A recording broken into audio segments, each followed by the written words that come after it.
Good morning. Denise Dryden here with my weekly conversations about some of the energies that are going on right now, some of the ways it shows up in our relationships and within ourselves. And today I want to talk about this concept of what happens when we get complex emotions and energy systems that interact. And this is the specialty that I have. I work with families when these complex emotions show up. And then sort of how do we pick them apart and pull them into their separate corners so that they can interact and transform in a different way. So today I want to talk about the concept of resentment.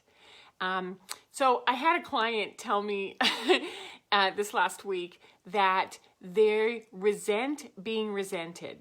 That they're just so frustrated with being resented by their partner. And I thought, oh, this is such a great topic. Thank you, because usually something sort of flies around and then lands, right? You know, right before Sunday, I put it out Saturday and say, this is what we're going to talk about today. So what happens is that there's this entanglement when resentment comes up. And, you know, it sounds like resent's got to be pretty easy, right? You know, it's petty, it's surface, I get a little hurt feelings, I have a little bit of when somebody says something. Yet, what it does is it drops down and it goes into this really powerful grip within us and we're like, oh no, this is so much bigger than I thought it was. So resentment by definition is a complex, multi-layered emotion that's been described, and hang on for this is good, as a cocktail, a combination of disappointment, disgust, anger, and fear. Disappointment, disgust, anger, and fear. Okay? So, what do you do with those four when they all bond together, right? So when these come together, it affects our health, it affects our flexibility, our adaptability, it impacts our relationships. It's how we bond together with our other emotions. It's prevalent in most HSPs and empaths. And it's also sort of running amok in our culture at this point. We're all sort of a little frustrated, a little angry with each other, whether it's about masks, whether it's about vaccines, whether it's about who's sending their kids to school and who's not, whether it's about who won the election, who didn't. You know, there's just all this resentment going on in our world. And I think that what we've done today is we've sort of identified the motherlode of all emotions. When you have disappointment, right, disgust, anger, and fear all combined, we're putting our finger on it, and it stops us from thriving. When we're in resentment, it creates walls and distances and separations between us and the people we love. And it's a mind of its own, and it gets so much bigger, so much faster than we thought it would, right? So I brought a card out of the Osho deck because I'm also a tarot reader and I love all that esoteric stuff, right? And, you know, this is the 10 of Wands. And this is what happens when thoughts come in, when our body sort of crunches in and when it sort of comes out sideways. And, you know, there's fire there's mental, there's gripping, there's ropes that tie us up. And to me, this is what a lot of what resentment looks like, right? So I've been watching The Magicians, and it's a show that was on Sci-Fi, and it's now on Netflix, And it's about a group of young adults who are in school to learn how to be magicians, right? And so what we learn in the show is that everything's protected by what they call wards, and they have this little looking glass, and you can see all the geometric shapes that protect it, and they can look pretty daunting. And one of the magicians was pretty easy. He goes, well, if you just sort of trace it and find out where it originates, you just touch it right here, and the whole thing, just falls apart. And I thought that was a really good analogy for what we want to do with resentment, because there's so many parts to it, and it can be very daunting. And again, trying to do this in a 12-minute presentation is really challenging. So let's start with the word resent. Resent shows up when we dislike something, when we object to something, when we take exception with something, when we get angry about, or we feel offended, mistreated, we took something as an insult. We hold grudges, we have hard feelings. So there are these things that you're like, yeah, when that guy comes in the coffee shop, or when I'm around my mother or my father, or you know, when my partner does this or doesn't do that, right? So you get it. It's something that happens consciously or unconsciously that ruffles something inside of you. And it's kind of like, whoa, how dare they be happy? The election has not been good, so wipe that smile off your face, right? Don't talk to me in that tone of voice. Or, you know, you can walk down the street and you were like, oh, I can't believe they're wearing a mask, or oh, I can't believe they're not wearing a mask. And it's where you get ruffled inside and something just sort of bubbles to the surface. So the thing is that what happens is totally normal, and what they're doing, or what happens that they're doing, is totally normal. It's within the realms of what's acceptable. Yet your reaction to it is launch something big and old and deep in you, and that you're activated, and it's not pretty, okay? So sometimes when we resent something, we take action. You know, it's kind of like we have to do something. We have to hold a boundary. We have to use our voice. We have to clarify. We have to tell someone what we need or we want, right? And that isn't always easy when there's this shitstorm of emotions going on inside of us. I have some notes, and they just fell apart out of the wrong order, so we're winging it, sort of.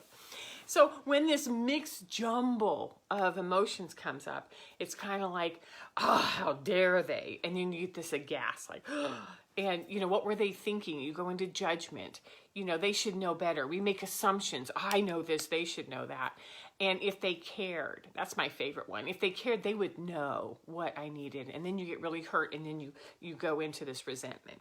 Now, something I discovered in the process of writing this yesterday and today is that when it goes into our energy system, and when disappointment, when these four, right, go into our energy system, and I'm going to go through them in just a minute, so I'm not going to repeat myself.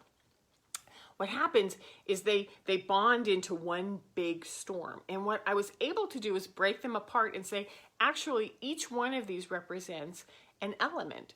So disappointment. Disappointment's when we have expectations. It's on the third dimension. It's like, you know what? I've watched tons of movies. I've seen my parents. I expect my partner to act like this. We have these expectations. And when they don't meet our expectations, our physical world crumbles. Right? So disgust is an emotion. It's almost like this nausea comes up, like there's this revolting rejection. When a flood of emotions come up and we don't know what to do, our stomach flips, we get a little like nauseous, and we're just like, too many emotions, right? Fear is air. Fear is when our nervous system starts activating, and all of our nervous system, all of our anxieties go up, and we're in this nervous response, which is energetic, which is fear, like fight and flight. Where am I going to go? What am I going to do? And then fire is about anger. Anger and fire go back and forth, which is there's this flame now, and it's starting to burn, and it's building up, and I've got to yell. I've got to do something. So what happens is we have all four of these elements combined, intertwined, and locked into us. And it's like, oh no, this is huge. And what happens first and foremost is it's overwhelming. Too many things to deal with at once, because the binding of these four can overwhelm us very quickly, which is something HSPs know a lot about. You know, when we're overwhelmed, we want to avoid, we want to stuff it down, we want to look elsewhere, we want to deny it. Yet ignoring it doesn't work. Pretending it's not there doesn't work. Blocking it out, denying it doesn't work, because this is toxic and it's not going to go away, right? And since this resistance or resentment is inside and all these elements are moving around, it's activating our victim energy. And it's activating some little tiny victim back here, which is like, here we go again. This is going to be bad. This is what always happens to me, right? I love my little voices here. And so the other thing is that the only way to deal with resentment is to go like, okay, overwhelmed, flooded. I've got every single part of me activated at the same time. And what I've got to do is I've got to feel this. I've got to deal with it, and I've got to let it go. And easier said than done, right? But first and foremost, realizing that it's an overwhelm of a whole bunch of emotions at the same time is important to hold on to. So part of what I do is I talk about tips. And so I'm going to walk you through, and there aren't this isn't as many physical tips as it is sort of theoretical and practices you can do for yourself. So the first thing is to set some time aside as if you had this huge, this huge bunch of stuff that you want to sort of go look at and go like, what is that, right? So you want to sit down, you want to get a journal, whether you work with collages or pens or markers, drawing pictures, however you process something, start to disentangle this. Imagine that you're sort of like taking fish lines apart with lures or undoing balls of yarn. Like you got to untangle this, okay? And then break it down. Number 2, break it down. Is this physical? Is this 3D stuff? Is this earth-based? What are these expectations? Where did they come from? What are my expectations about, if it's about your children, what are my expectations about my children? Where did that come from?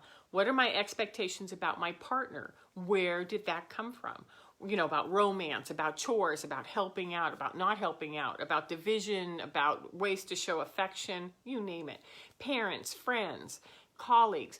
What are our expectations? Where did they come from? That's all you really want to do. Boom, boom. Here's my expectations. Oh yeah, this comes from all of the romance novels or Christmas shows I watch that, during the holidays, if someone loved me, this is what they would do. And you're like, okay, so outside programming now affecting my expectations. Emotions, break it down again. There's this flood and it's discussed and go like, when this flood comes up, where is it coming from? Where do I feel it? What makes me so uncomfortable? And you start to sort of find out, where does it hit first? What is it about? The third one is like pull apart anger. These are the flames of hurt. This is, where did this, what makes me angry? Who makes me angry? Why, what does it take to turn this up? What does it take to turn this down? Again, we're just pulling them apart and laying them out on the table and going, okay, now I know I got anger going on. I definitely have emotion going on, and I have a whole bunch of expectations over there. And then also go to your fear, go to your nervous activation. Where do you feel it in your body? What's going on? Is your stomach knotted? Do you have a tight chest? Do you have a lump in your throat? Is it visceral? Is it energetic? Is it in fight or flight? In the air, right? Is it in your head? Where are you gripping in? Or where is this nervous system activating you, right? So number 3, how do they interact? Who goes first? Who goes second? Which one leads? Like every single time when my expectations are broken, then I go into nervous, like, uh-oh, and then I get angry, and then the flood of emotions comes. So I have this pattern. I know how it works with me. So find out which one leads, and then start to sort of chart them, and then get familiar with them. You can even give them names, or images, and go, yeah, first this is going to happen, and then that one's going to happen. And then, what can you do when you're activated, when these start? So I was talking to a young woman yesterday who works in a coffee shop, and she has these repetitive clients that cross boundaries. They say things. They ask her for things. They make her physically uncomfortable.